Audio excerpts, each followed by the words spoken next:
sens, suivez avec moi le cours de grammaire. Respectons le code de la route. Restez chez vous. Apprends tes leçons.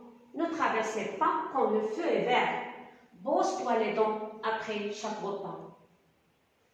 Alors, remarquez avec moi la première phrase. Respectons le code de la route.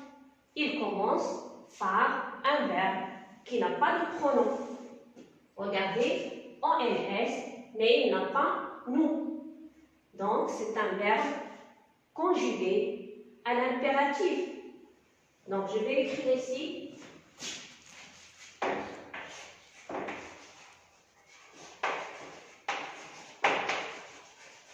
Respectons n'a pas de pronom.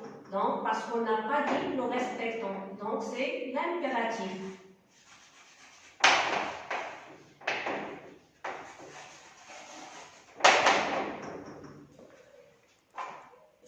Observez bien.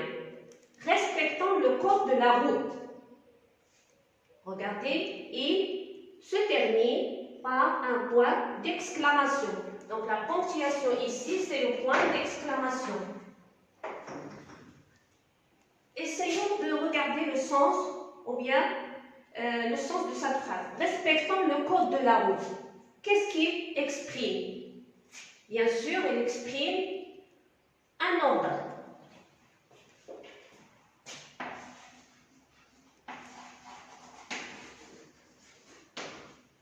Donc, récapitulons. Donc, respectons le code de la route. Une phrase qui commence par un verbe à l'impératif, qui se termine par un point d'exclamation, c'est-à-dire un ordre. C'est un ordre. Regardons maintenant la deuxième phrase. Restez chez vous. La même chose. C'est une phrase qui commence par un verbe qui n'a pas de pronom. Regardez ici, il y a EZ, mais il n'y a pas vous. Donc, automatiquement, c'est le temps de l'impératif aussi. Donc, je vais écrire ici.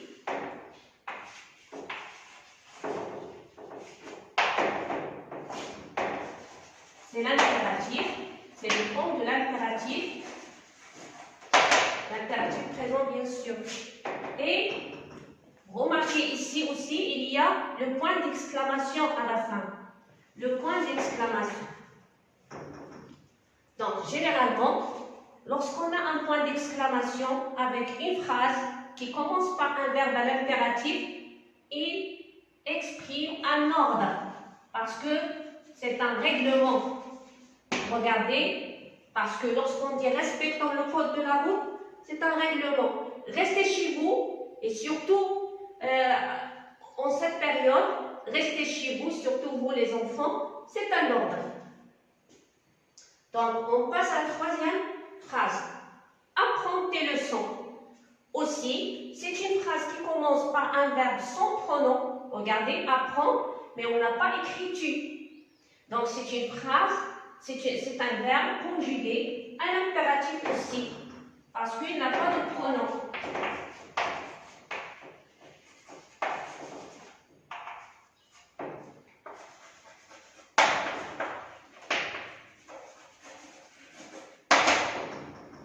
Donc, mais remarquez sa ponctuation, c'est-à-dire la ponctuation de cette phrase.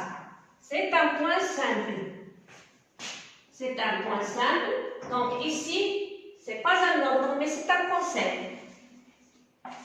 Donc lorsqu'on a un conseil, on fait un point simple. La phrase commence toujours par un verbe sans pronom, c'est-à-dire un verbe conjugué à l'impératif, et se termine ici par un point parce que c'est un conseil. Donc, maintenant, observez la phrase 4. Ne traversez pas quand le feu est vert. Aussi, il commence par un verbe sans pronom. Regardez, il y a Z, mais il n'y a pas vous. Seulement, il y a la négation. C'est-à-dire, on n'autorise pas de traverser quand le feu est vert.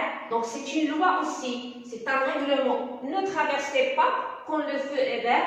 Seulement, ici, puisqu'il y a la négation, il y a ne, il n'y a pas, c'est une interdiction. C'est une interdiction.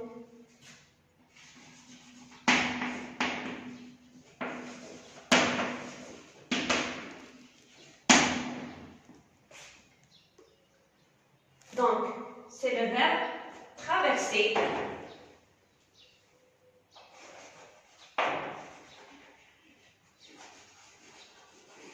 Et le temps de conjugaison, c'est l'impératif aussi.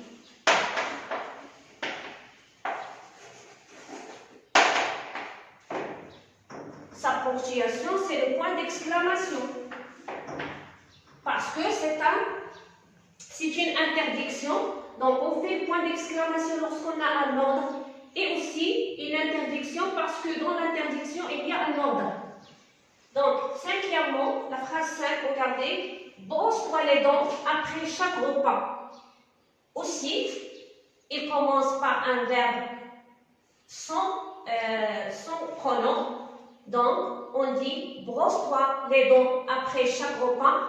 Brosse-toi ici, parce que c'est un verbe pronominal, c'est le verbe se brosser, mais il n'a pas de pronom. D'accord? Il se termine par un point simple, parce que c'est un conseil.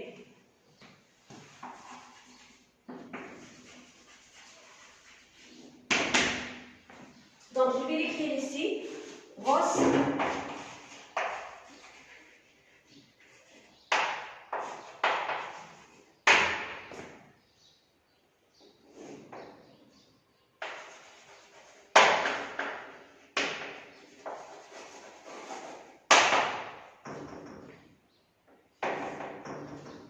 Cette phrase, la dernière phrase, elle est ponctuée par un point simple parce que c'est un conseil.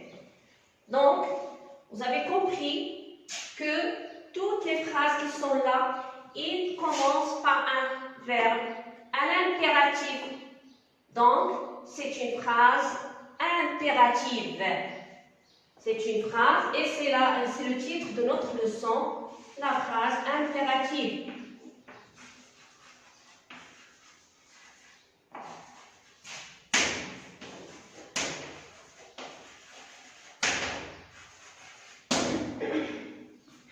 Donc, récapitulons ce qu'on a déjà expliqué. Une phrase impérative, c'est une phrase qui commence par un verbe à l'impératif et qui exprime soit un ordre, soit un conseil, soit une interdiction. Voilà.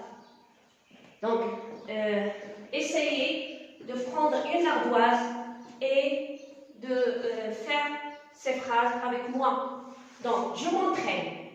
Souligne la phrase impérative. Donc, ici, il y a des phrases, mais bien sûr, moi, je vais souligner seulement la phrase impérative. Je vais donc regarder où est la phrase qui commence par un verbe à l'impératif. Je vais regarder ici, les voitures, c'est pas un verbe. Respecte, oui, c'est un verbe. Donc, je vais le souligner. Ne roulez pas. Oui, c'est un verbe. Il commence par un verbe, mais avec la négation parce qu'on a dit que c'est une interdiction. Quel accident? Il ne commence pas par un verbe, même s'il y a un point d'exclamation. Il ne commence pas par un verbe. Donc, ce n'est pas une phrase impérative. Ici, vous travaillez bien. Ce n'est pas une phrase impérative parce qu'il ne commence pas par un verbe, il commence par un pronom. Donc, ce n'est pas une phrase impérative. Donc, les deux phrases impératives qui existent ici sont « respecte l'agent de police »,« ne roulez pas à gauche » et se termine par un point d'exclamation parce que c'est un règlement. Donc, une phrase impérative, c'est une phrase qui exprime un ordre ou bien un conseil, ou bien une interdiction, et qui se termine soit par un point simple, soit par un point d'exclamation. Alors, et pour bien comprendre, essayez de faire les exercices de la page 138-139 du manuel.